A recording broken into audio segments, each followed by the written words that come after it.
than gaining immortality, acquiring the lung capacity of a blue whale, or the stretching skills of Mr. Fantastic, what can Tai Chi do for me that will be of any use in my hectic and busy schedule? Well, today we're going to explore how this art can help us stay on top of the endless series of tasks in this addictive and obsessive list-making world.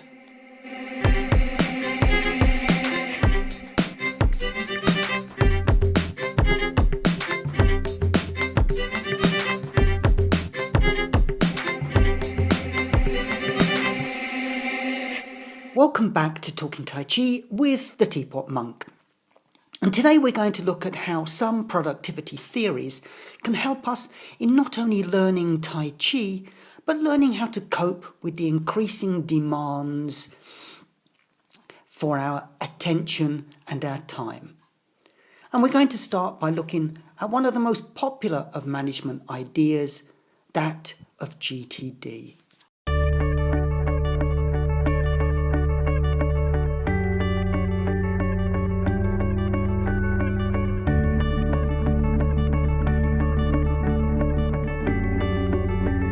Getting things done, or GTD, is a productivity concept that originated with the publication in 2001 of David Allen's book of the same name. Allen's basic approach, compiled from a simple combination of Zen philosophy and management organization tools, focuses on clearing your mind completely of any outstanding tasks. In brief, he says that you need to file everything that comes into your daily life, get it out of your head and into a reliable system. And every task needs either doing, deferring, delegating, or deleting. Oh, really? If a task needs more thought or attention, then defer it. If it needs another's participation first, then delegate it. Otherwise, delete it or do it. And this is where you can learn to trim that list down to just the essentials. For Allen has a very useful 2-minute rule. If it can be done within a minute or two, then it should be done there and then. For the time it takes to write it down and organise it, put it into a correct category, put it into a folder, give it a tag or two, give it a deadline, you may just as well go and do the damn thing there and then.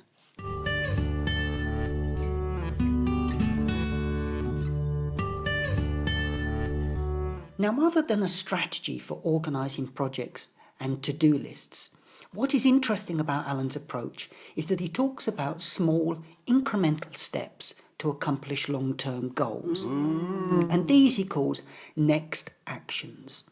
Things that have to be done before you can move on to the next stage. This not only breaks down the big tasks into manageable mini-tasks, but also means that we do not feel overwhelmed by the enormity of the whole project.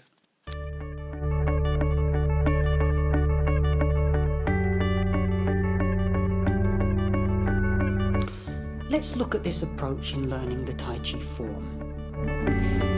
I remember going to a class in central London back in the early 1980s, and the teacher, newly arrived from Hong Kong, taught postures as complete moves. He would only demonstrate them once or twice, then lean back against the wall, yawn, inspect his fingernails, and leave us to practice from visual memory. There was little notion of breaking down the steps, or that some of us might actually need an explanation. For not everybody learns visually or from memory. Anyway, Allen's approach is that if you have to show a newcomer a posture, for example, single whip, don't just demo it and then leave them to try and repeat all of the complicated parts, but break each bit down, explaining the who, the why, the what, and only moving on to the next section when the first has been thoroughly learnt. Allen himself is a curious chunk of bean curd, given his background as a karate teacher, landscaper, cook, and ordained minister amongst a dozen or more professions, but he's better known as a productivity coach, particularly amongst the blogosphere. Alan, now 61 years old, has sold over 500,000 of his best-known publication, Getting Things Done. But it was his background in the martial arts that helped him learn to prioritise the productivity needs of those that sought his help.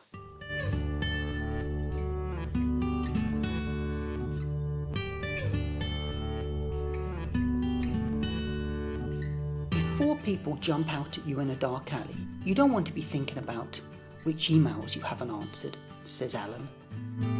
When I got into the business world, I discovered how distracting that world can be. You don't have just 4 people jump you in a dark alley, you've got 3,000 people who jump on you all of a sudden, says Alan. His simple step-by-step approach is reminiscent of learning long forms and kata. He's also keen on using water as an analogy. How, he asks, does water respond to a pebble thrown in it? Well, it sends out ripples, pebble-sized ripples, and then returns to a calm and quiet state.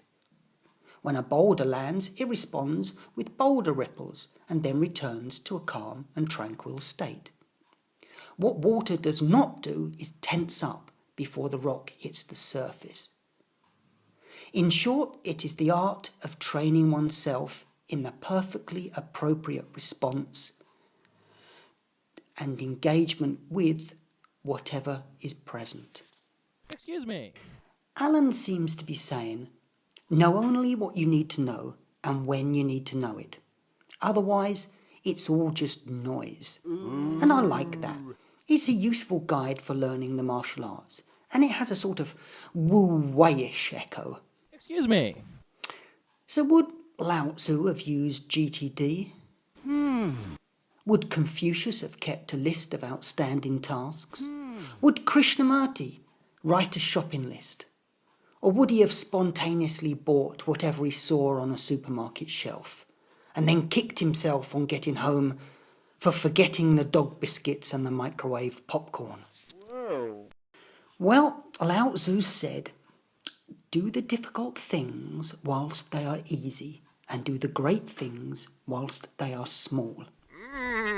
A journey of 1,000 miles must begin with a single step. Blah, blah, blah, blah, blah, blah.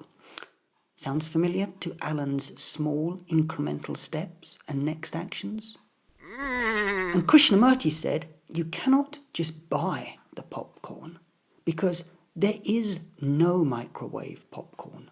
You are that popcorn. Well, he might have said it if we were ever force-fed it in front of a late-night video. But I do like this step-by-step approach, and so I've taken the liberty to add something else. Instead of starting with the subject matter, I suggest starting with the subject themselves. Bear with me, I'm getting round to the Tai Chi class again in a circular sort of way.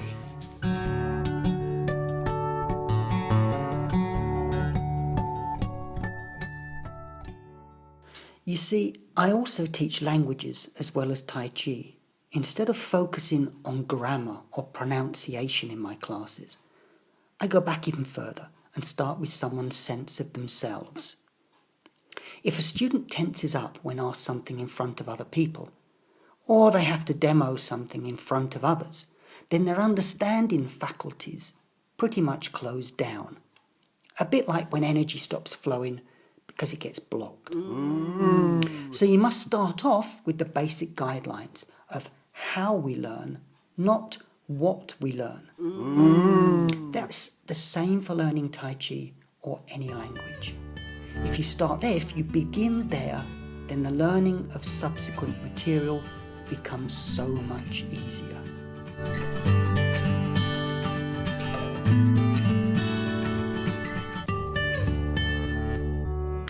Lao Tzu also said, nature does not hurry, yet everything is accomplished.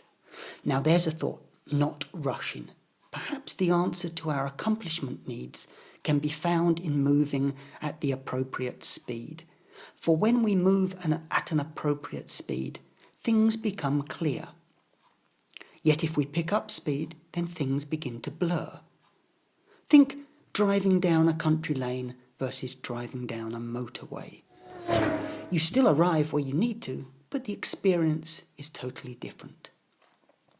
Appropriate speed and appropriate movement, fluidity and water, brings us all back to the beginning. So I'm going to leave you with a link to a video about movement, water, and a rather curious rhythm. And if you want to learn more about GTD, I'll leave a link to Alan's book in the show notes. Obviously, as someone from the world of karate, his system was inevitably going to be somewhat more structured and hierarchical than that of the Taoist community.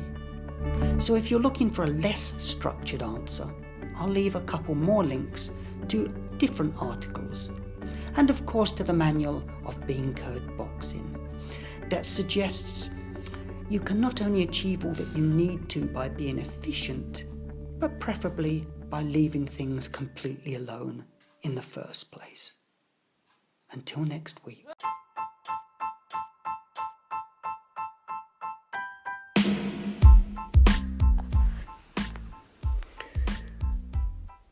Looking to discover what Tai Chi can do for you, or curious and would like to know a little more? Well, just come over to 21stcenturytaichi.com. Look for the link in the show notes. There's short introductory courses, breathing, health, Tai Chi form, sword, philosophy applications and more, plus books, PDFs and great videos and even music. Got a question? Track me down on social media as the Teapot Monk. Thanks for listening.